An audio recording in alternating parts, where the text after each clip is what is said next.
All right, let's go.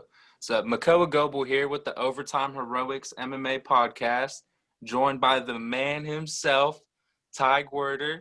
Sorry if I fucked up your last name. Forgive me. That's perfect. Fellow Hawaiian, actually. You know, that's pretty sick. I'm Hawaiian myself. Joined with, yep. Joined by also Cameron. What's up, Cameron? Hello. You want to say a little something? Also joining with Brittany. Hey. First off, I think I want to jump right into a question here. See your next fight. It's a guy that's only 3-0 in the professional career, but he's got a lot of TKOs looking back from like amateur and professional. Is it a fight you're expecting for it to be, mainly contested on the feet? You know what?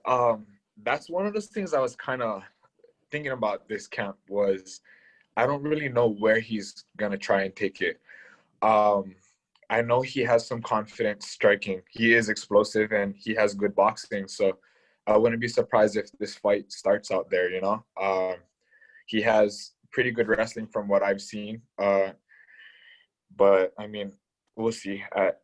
It seems like everyone wants to strike with me until they get smacked in the face a little bit. So we'll see.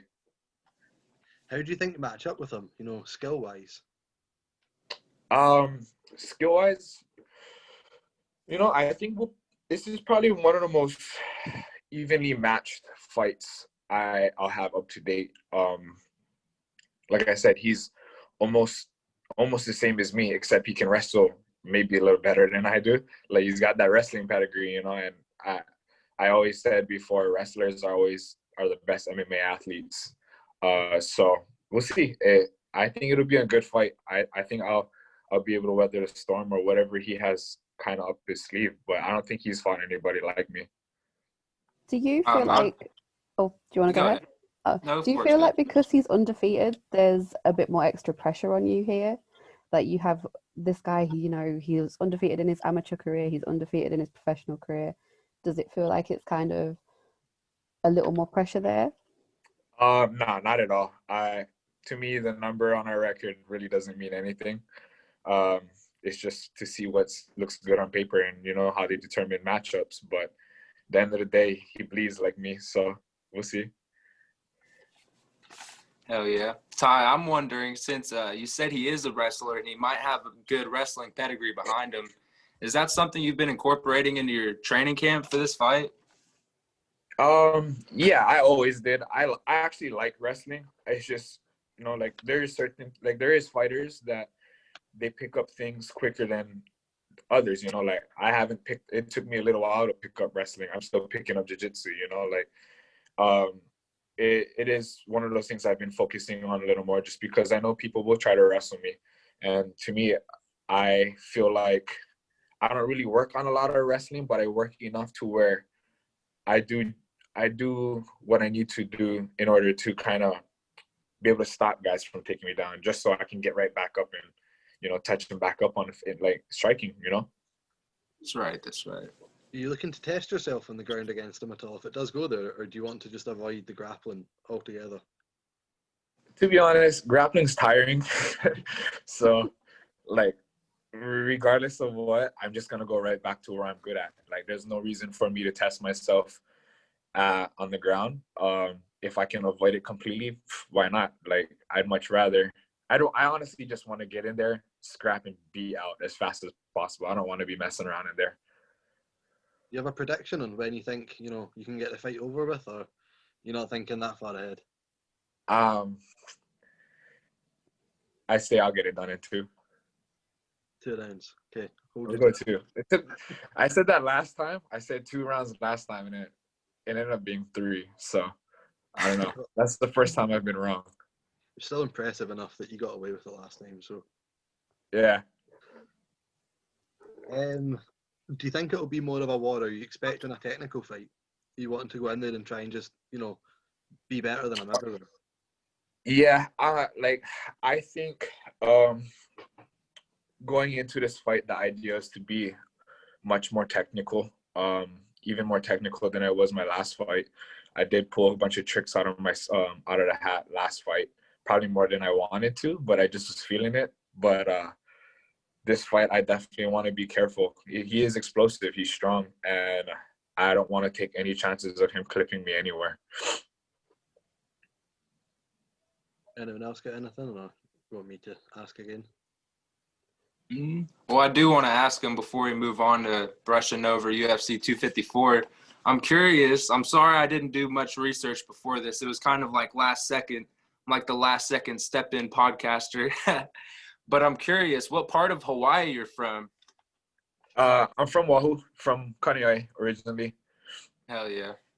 Hell yeah. See, I wasn't born in Hawaii, but my dad grew up in Maui. His family up there owns a flower farm in Kula, and that's where he grew up in the mountains up there. So I just thought that was cool. So, yeah, I got a bunch of friends from Maui. I've never really got to spend much time on Maui. Like, it's always been quick weekend trips. But, yeah, Kula's dope. I like it out there, too. Maui's probably the next closest island that I really enjoy to. Like, I'd say Kauai would be the next best island. Yeah. So being from Hawaii, I'm curious. I'm sure you travel all over the country fighting, and all over multiple countries, all over the world, I should say. What's the coolest place you've been to that fighting has taken you to so far in your career? I really haven't been to a lot of places to fight. I've really only fought in California, Utah, Kauai, Vegas. Yeah, now that I think about it, that's it. But as far as the fighting career, like I've been to Russia 4 fights to corner. You know, I've been to Australia to train, but I think Australia is probably my favorite place that I've been to that involved my fight career. Hell yeah. Is there anywhere that you would like to go? I don't know. I haven't really, like, I kind of just stick to what I'm used to. I want to travel and train more for sure. I think actually maybe I lied. I want to go to Ireland and try out SBG. Okay. So I've asked you this before, but these two guys obviously weren't here. So how was it you got into MMA? Do you want to explain that one again? Oh yeah. So I don't know. Long story short, it's kind of one of those things where fighting kind of found me. I used to surf. So I'm originally a football player. I used to surf in the off season, and like I used to just surf and get fat, eat food all day. Like I used to pack like a little cooler to go to the beach and just spend all day at the beach when I wasn't playing football. After school, straight to the beach. And so one day it was kind of getting out of hand where it was like, my brother's like, dude, you're getting fat, you know, like you should probably start doing something before football season runs around. And so he was already kickboxing and doing MMA. And one of my good friends, which was also one of his good friends at the time, Brad Tavares, who's in the UFC now, he actually was one of the guys that made it a point for me to be focused on fighting for a bit. Like he was kind of, besides my brother, he was the motivation, because he's always been like, hey, you know, you're my size, you're a middleweight. I could always use you as a training partner once you know, catch up a little bit. But yeah, so it kind of just became one of those things where I started training. I kind of had a knack for it, as didn't know I was actually gonna be good at fighting. Like I never thought I'd be a fighter, to be honest. But yeah, that's kind of, I just rolled with it. When I got over football and I got injured a couple of times and played college ball, I got over it and I just decided, hey, I gotta feed my competitive edge somewhere, and fighting ended up being it. So is that your favorite part to the fight game, or what does stand out about the fight game to you that you love the most about it? And is there any parts of it that you don't really like that much compared to the other sports, or just in general? As far as the fight game, I can't say there's anything I don't like about it, besides maybe dieting. Right. Obviously, like I just was talking about me being fat. Yeah. Yeah, I think the dieting is like, so I don't really diet too much. I'm pretty good about putting in the work to make up for how I eat. I don't really believe in the whole, if you eat like crap, you're gonna perform like crap. Like I've been doing it my whole life. I've played football at a very high level, and I've never ate how I should eat, you know? So as far as that, yeah, I love fighting is everything. Like, it's probably everything I could ask for in my life. I get to do what I want when I want, take vacations, and then it's work, you know? Work vacations is actually pretty cool. You know, you just go out and train, meet people in different countries or different states, and it's cool. I love it. Hell yeah. Do you get to see much? Like, do you know when you get to go, say, when you went to Russia, when you go over, is it more, you know, just training and then flying straight back, or do you actually get to go out and see the city? Yeah, we get to, well, it depends. Like, so when I was there for fight week. I was not cornering, but my girlfriend at the time was fighting out there. She likes to walk around and actually travel a little bit when she's out in different countries for fights. But that week she happened to get sick, so I ended up going gallivanting with a couple of my friends that were there. But yeah, it's kind of whoever you're with. I like to go and mess around and do stuff and see things. Like, might as well, you're there, you spend all the money to be out there, you might as well go and do some fun stuff. And one last thing that I wanted to cover that we've also covered before, but touch on it again about the whole, because we've seen even in the last UFC card, you said you didn't see it, but there was a few, you know, freak athletes on the card, and you're another one that's a bit of a freak athlete coming from football. And you know, you get your guys at heavyweight that come from football and they're athletic, but you got guys at middleweight and, you know, the light heavyweights that are coming from football, and like you know, you're jacked, you've got the size, you've got the, you know, you're tall enough, you're fast enough, you're able to, you know, last long enough. Do you think that's a huge advantage, whereas before you'd see guys coming in that maybe have this, like, the build but not the athleticism, you know, they can't last, they've not got the stamina, they don't have the previous experience of competition? You know, I think with that, like, these athletes that make the transfer over to MMA and they're all jacked or, you know, whatever it is, they can carry their muscle with their athleticism and be, you know, like, for me, somebody that's my size, that's not really athletic, that doesn't have that background carrying all this extra muscle, won't last long because their cardio is not, and their body is not able to carry all that extra muscle. Like, it's one thing to be athletic and muscular and be able to carry it, and another person that's not really quite athletic, just got a whole bunch of muscles, kind of just carrying muscle just to have it, you know? You look at guys like Paulo Costa, for example. He wasn't one of those guys that's grew up with muscles. Doesn't really come from another sport. He's just a big jacked dude, you know? Yeah. I've seen him with I don't know if you've seen a picture of him back when he fought for Ultimate Fighter. Like, dude was scrawny. So he put on all that extra size, and now he gasses out in fights. You see him after a round and a half, he's damn near like, oh, dang, like, can't carry all this muscle, you know? But it also shows in his weight cuts. He cuts way too much weight. Like, I could add more muscle if I wanted to from my weight class, but why? So, because also that having that muscle makes it a lot harder to cut that weight too. So just adds on to the stress of the whole weight cut in general. It's a little bit of both. Like, you can, so like especially with muscle, it carries more water, right? So right. Like, for me, I have the just right amount of muscle to where I can cut weight super easy. 185 is not a problem for me. But when I start getting under 185, like, people have told me, hey, you should go to 170. I'm like, nah, it's not happening. Like, I'm probably walk myself on a wheelchair or something. I don't know. Like, there's no way I'm making 170. I'm way too big for that. I have way too much muscle.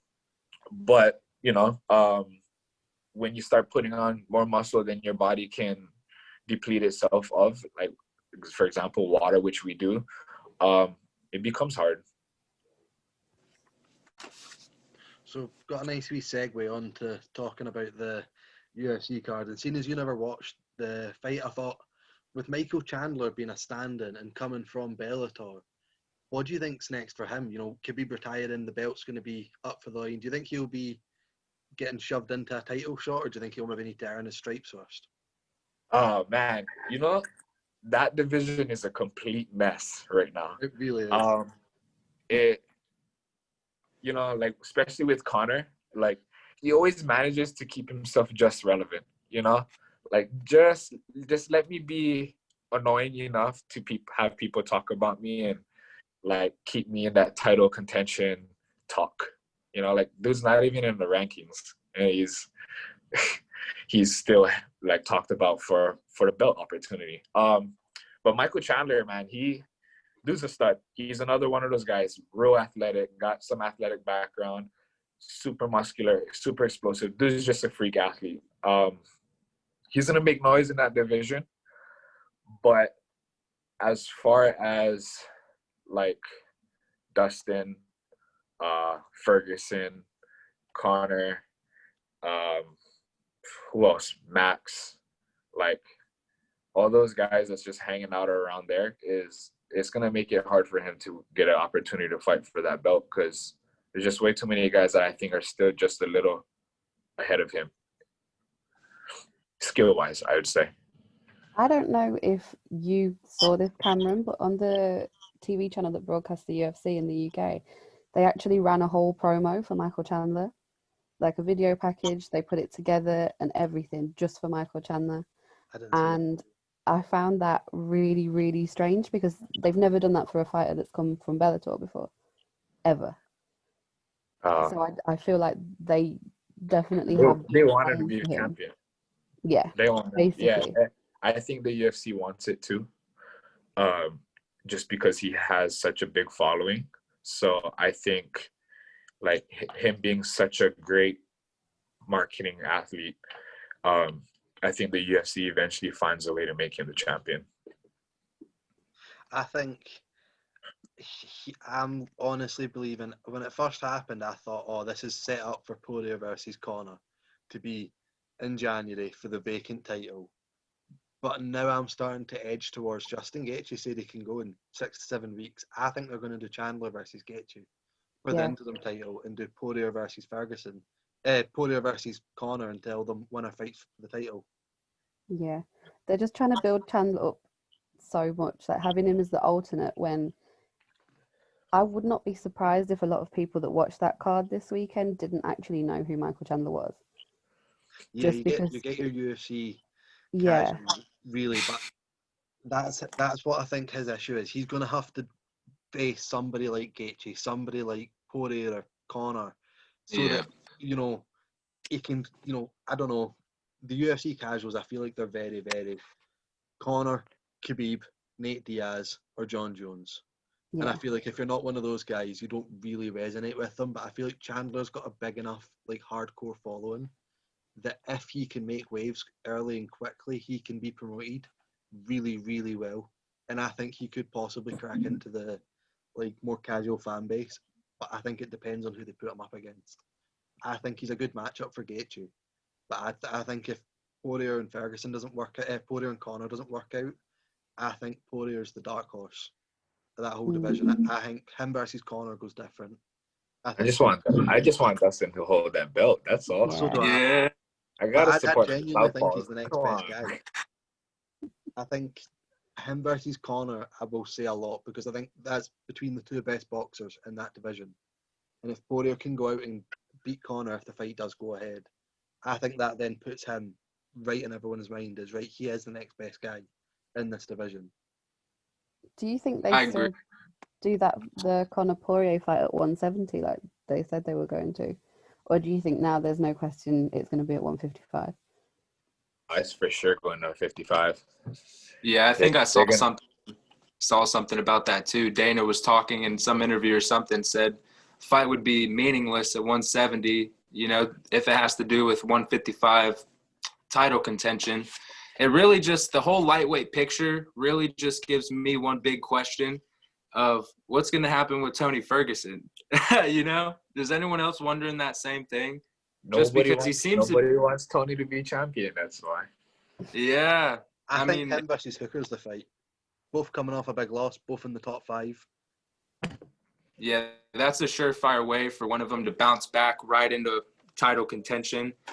I think if I'm the UFC, I think they'll have Gaethje either fight Chandler, or they might try and have Conor step over and fight Gaethje, because if anyone remembers when Conor was first coming back to fight Cowboy, it seemed like they were kind of leaning towards a Gaethje fight after Cowboy, and then the talks of that kind of went away. I think that happens. Gaethje and Conor, if he gets past Dustin, which that's not gonna be an easy matchup for him. Do you think Two Dustin's southpaws. boxing's came far enough? Oh yeah, and it's a different ball game when you got to box with another southpaw. Like I've come across, like there's southpaws where they're either good southpaws or they're completely shit, and like there's no middle southpaw. For some reason, it's just how that is. It like every time I've come across a southpaw, they're either like I could pick them apart, or I'm like, holy shit, these guys are hard to deal with. They're just everyone's at southpaw is almost the same style. You look at Dustin and Conor; they both almost have the same style. So Ty, let me ask you real quick. So since Conor fought Dustin that first time, I think, is Dustin southpaw or orthodox? I'm sorry. Southpaw. So southpaw and southpaw right there. So since Conor beat Dustin the first time and it's southpaw and southpaw, do you think that Conor's going to have a better chance against him that second time around, or what do you think about the growth of Dustin Poirier?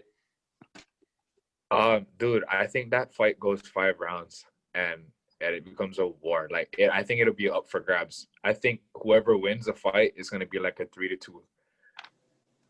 The thing I keep thinking about that fight is Conor has gone the distance, or he's gone into the later rounds with Diaz and Khabib. And Max Holloway went 3 rounds with, but other than Khabib, I don't think any of those guys are very big hitters. I think when Conor gasses, it's going to be a whole other ballgame having someone like Dustin throwing, granite fists towards his face every single time, rather than, both Diaz is a good boxer, it's more volume rather than power. Whereas Dustin's power and volume at the same time. And I think that's possibly in the later rounds if, I think the issue with Conor is, does it get to the later rounds? It's always if it'll get past the second. And I think I'm a big fan of both guys, and I think Dustin just edges out because of that. That's what I think the cardio will come into play really big too, because I mean, as everyone knows, Conor's style just doesn't really, it'd be hard to try and carry that same intensity he has in the first couple rounds through all 5 rounds, and that's why we always see him just gassing out towards the end of the fight. I think cardio is going to be a really big thing too.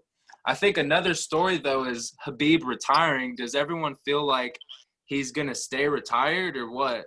Yeah. Yeah. I think there's a different feeling with Khabib retiring. I think when Cejudo retired, there was that, okay, he's done it before, so he might retire. But we don't know. But I think with Khabib, as soon as he said it, there was no doubt in my mind that he's retired. That's him done. He's not coming back. Especially because of how emotional he was as well. And it'll be interesting to see if, I know Michael Bisping spoke about this on his podcast, how when he retired, he took himself out of the testing pool. So the temptation was completely gone. He couldn't step in on these late notice fights that he was taking in the latter end of his career. And it meant that he had to stay retired.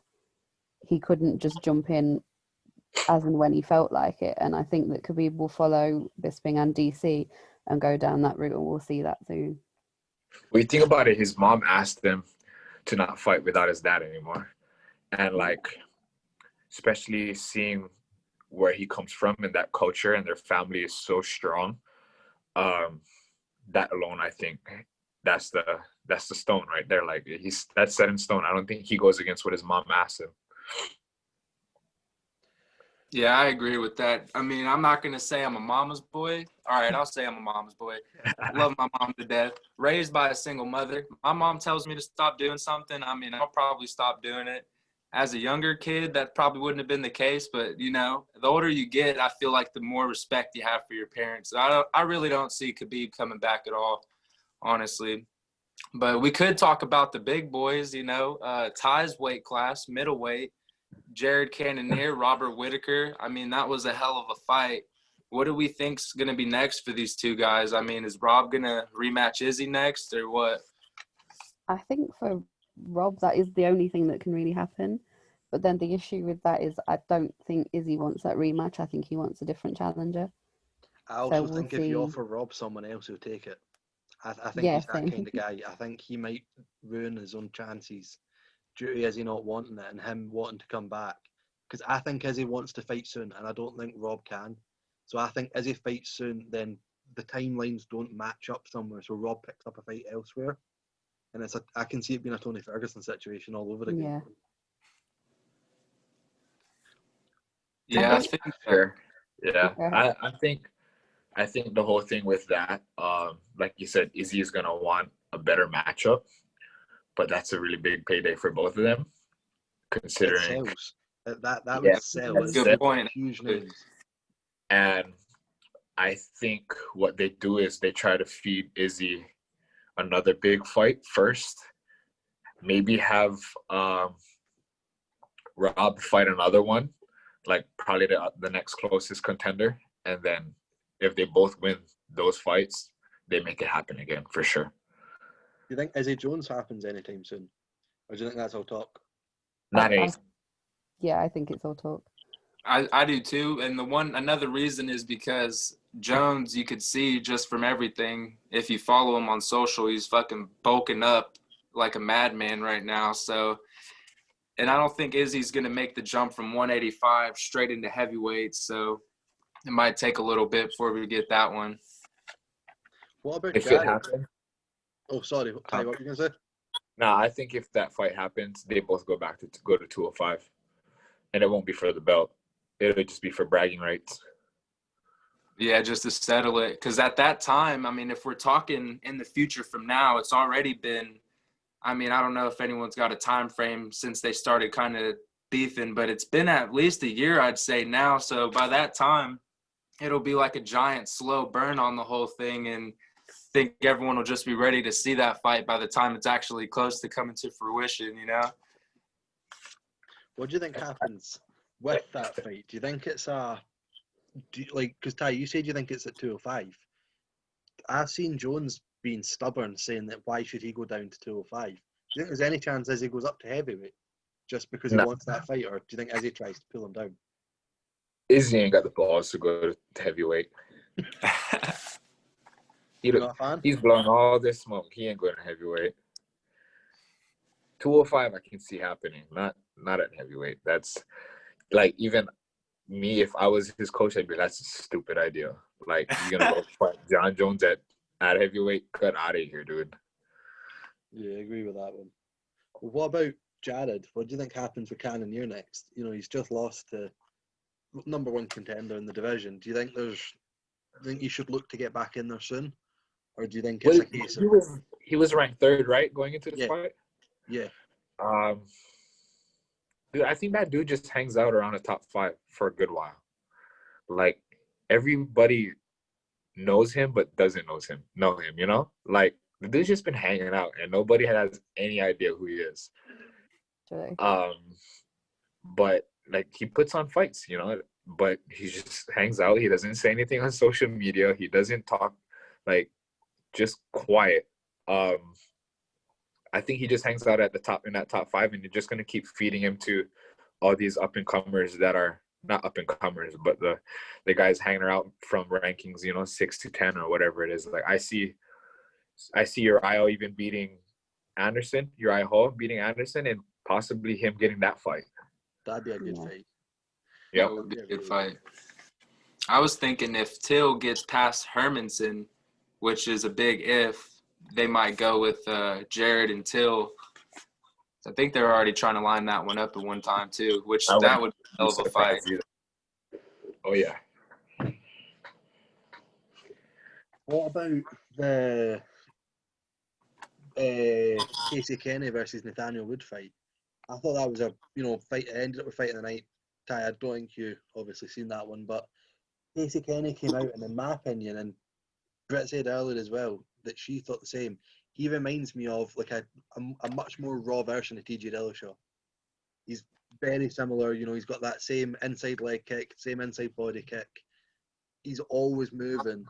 And that, I think, having him coming up at bantamweight and Nathaniel Wood obviously coming up at bantamweight, that division is possibly the scariest division in the whole, you know, world at the moment. Because if you take out the UFC, you've got the Bellator guys at 135 as well. And then you go over to ONE FC, their best division is 135 and 125. Like, the 135 division, I think, has been slept on for way too long. And there just seems to be, like, guys that would be top 5 in any other weight class lurking around outside the top 15 now. Yeah, I think that's definitely one of the most stacked divisions for sure. I mean, there's so many matchups that need to happen in that thing. I mean, who are we trying to see TJ come back and fight, though? I've heard O'Malley. I think that's a terrible matchup. Yeah. Way too soon for O'Malley, but I've literally heard that, though. I saw it going around somewhere, and I think I even put it on the Twitter, but I think Dillashaw really should come back against Sandhagen. I think that's a beautiful fight, honestly. That'd just be a beautiful fight. It will be interesting to see what TJ looks like as well now he's coming back from his suspension, if there is any big changes there. Well, Ty, do you think 2 years off is going to be a big, you know, being a fighter yourself, would that affect you if you took 2 years off? Or would you, you know, are you in the camp of ring rust doesn't really matter, you can improve in that thing? I'm the worst person to ask when it comes to that. You know, I think fighters are such head cases that yeah, I think 2 years will do just enough. Like, even somebody like me that doesn't believe in ring rust or anything, I think mentally I'll be maybe just a little, I wouldn't even know what to call it, scared? I don't know. Like, that adrenaline is definitely going to pump some type of way that affects you in that fight, going off a 2 year layoff. Like, you know what it feels like, and then you take 2 years off, you don't feel it for once. You don't feel it any kind of adrenaline close to that in 2 years. Yeah, you're for sure going to be a little messed up in the head going into that fight. Have you ever had like a big adrenaline dump in a fight that you've noticed? Like, you know, first round crazy, and then coming out the next round maybe, or even just after a little break in the fight, you could just feel that adrenaline dump happen? No, I've never experienced it because I haven't really left the first round until my last 2 fights. Another big fight, though, that happened last night, I think we were wanting to talk about. Did you happen to see the Ankalaev fight, with Kudalaba, the rematch? I seen the knockout. Wow. Yeah. Ankalaev something else. He's a big, freakishly technical power, you know, scary power puncher. Oh, yeah. I think his kicks are beautiful also. That first fight, I think he just was like literally just spamming the roundhouse and hit the dude with like, what was it, like 3 or 4, like back to back, just hitting him with roundhouse kicks. I think that win, though, literally puts him at 4 wins in a row, and that's higher than Blachowicz. So he has the highest win streak at the light heavyweight division now. So I'm curious to see what the UFC is going to try and do with that. Wonder if they're going to try and feed him to someone in the top 5, because I think he's ranked 11, I believe. They'll probably give him a top 5 if he's already ranked that high on a winning streak like that. Probably a bit unrealistic, but the funnest fight they could possibly make at that division, that I think would be the greatest one-round fight ever, would be Johnny Walker versus Ankalaev. I'm not sure who would come out alive. Somebody would be out within the first round, but it would be a fun first round. Yeah. Who's that one? The first. I I don't think that is the first. Not at all. Like, that's just bombs ready to go off. Somebody go get the fireworks. Sheesh. Yeah, for real. Did anyone see that kid that knocked out Özdemir recently? Yeah. Prohaska, I think. Yeah. That's him. That kid. Did you see that, Ty? Nah, I don't think I did. His name is Jiri Prohaska. I probably Oh, yeah. that. Yuri. Yeah. He came from, where did he come from? He's got quite a big following over here in the European circuit. Sorry, 2 minutes. No, that division, though, I'll fill in while he, a little bit of research on the go. No, that division, though, is another one like 35 that's just filled with killers that are coming up. I mean, another one, what is his name? It's going to kill me now. I can't think of it. That's terrible. Whilst you're forgetting everything, Yuri came over from Ryzen and knocked out Ozdemir in his debut. So, and he's a bit of a wild, Yeah, that's what I noticed. Yeah. He's like Johnny Walker, but with a little bit less crazy shit. But like only a little bit less. Imagine you had Johnny Walker with a wee bit more defense and a little bit less of the wild stuff. That's kind of how Yeah. I think. I for sure didn't see it because it does not ring a bell. Oh, it's worth checking out. But that division for the first time in a while is starting to look, without being insulting, somewhat interesting. Because I was going to say, the person I was trying to think of was Superman Span, the guy that Walker just beat, even though that was a close one. I mean, Span, though, if he didn't go for those takedowns, and let himself get elbowed, I mean, he really could have ended that fight. That guy was wild. Super wild. Jimmy Crute, is he not there as well? Is he at middleweight? No, Crute is that weight because he just beat Modesta. Oh yeah, so yeah, I think that was a good Jones fight. failing on that weight class is. I think it annoys me. He wants to go up to heavyweight now, and light heavyweight's finally looking interesting for the. Yeah. We've actually got some contenders coming through for the first time in a while, rather than as much as Smith and Santos gave Jones good fights and they earned their shots. The division was so depleted at the time that I think now Jones is left. I think there's so much more for him at light heavyweight than there is for him at heavyweight. I think leave Stipe, let Stipe have a few more fights. There's like 4 good contenders coming up there for the first time in a while. Yeah, I think the guys that Jones was fighting, they would all eventually beat each other as well. Like, there was no one that had a clear path to Jones because they'd lost to one of the other guys that had another path to Jones, and now it's finally getting in the sense that you can get somebody that's going to come through, get a load of wins, and they're not actually going to get that chance to face John because he's moved to heavyweight, or apparently it's going to move to heavyweight. Who knows if he's going to actually do it? Would that affect you, Ty? If you went into a fight and, say you had a certain champion that was the champion for a while and you'd been building yourself up for them and then they randomly gave up their belt and someone else took it, would that take a little bit off of fighting for the title for you, or would it like the belt is the belt regardless? The belt's the belt. You got to go for the gold regardless who holds it, I don't know, but also I just don't care enough, I feel like. I'm terrible. I just, like, if you're in the way, I'm sorry, but, like, it is what it is. We're going to have to fight. Either you're going to take my head off or I'm going to take yours. So it doesn't matter who holds it, whether I like you or not. So if you ever did grab gold, in Bellator, would you ever think of moving up and trying to become a double champ? Or are you more into, like, I'm going to stay in this division and defend this title? I'll probably stay. Like, I could move up if I felt like I wanted to. I'd have to actually put on a lot more muscle. I train with a lot of 205ers. They are strong and they are a lot bigger than me.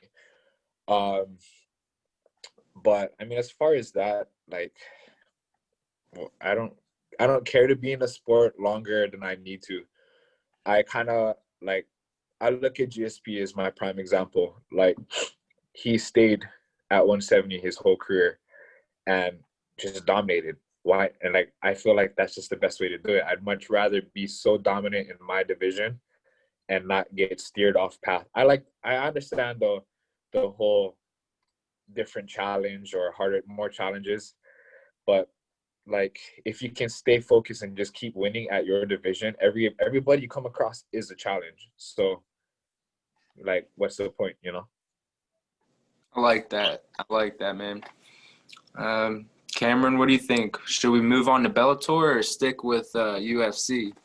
I was thinking that we've ran on for a solid 45 minutes now, so we could start to wrap it up and let Ty go get some food. Don't want to starve the man. One quick Starving. question before we go. How do you think the fight between Lima and Mousasi is going to go? Oh, I think Lima wins. Me too. Yeah. I think Mousasi kind of lost a step. You know, he is older. He's been around for so long. He's been in so many great fights. But I don't know. Who knows? That guy's so talented, and like his knowledge for the game is unreal. But I think Lima, being the hungrier fighter, he might edge out. Especially the way Gegard fought Lyoto in that last fight. I was not impressed. And then I'm a fan of Mousasi and Machida as well, and that fight was horrible. So I think Lima ends up probably could finish him, but I don't think it would be early. It'll be a late finish. I really liked Lima. I saw him fight Paul Daly a few years ago, and it was probably one of the best fights I've seen live. It was really good, and just Lima was so impressive. Oh yeah, dude's a killer. That's then. It's all good. All right. Well, Thanks, Ty, man. it was nice to meet you, man. Yep, Hey, nice thanks to meet nice thanks you. for to meet having you. me on, guys. Appreciate it. Nice meeting you guys as well. It's good. Hell See you yeah. again.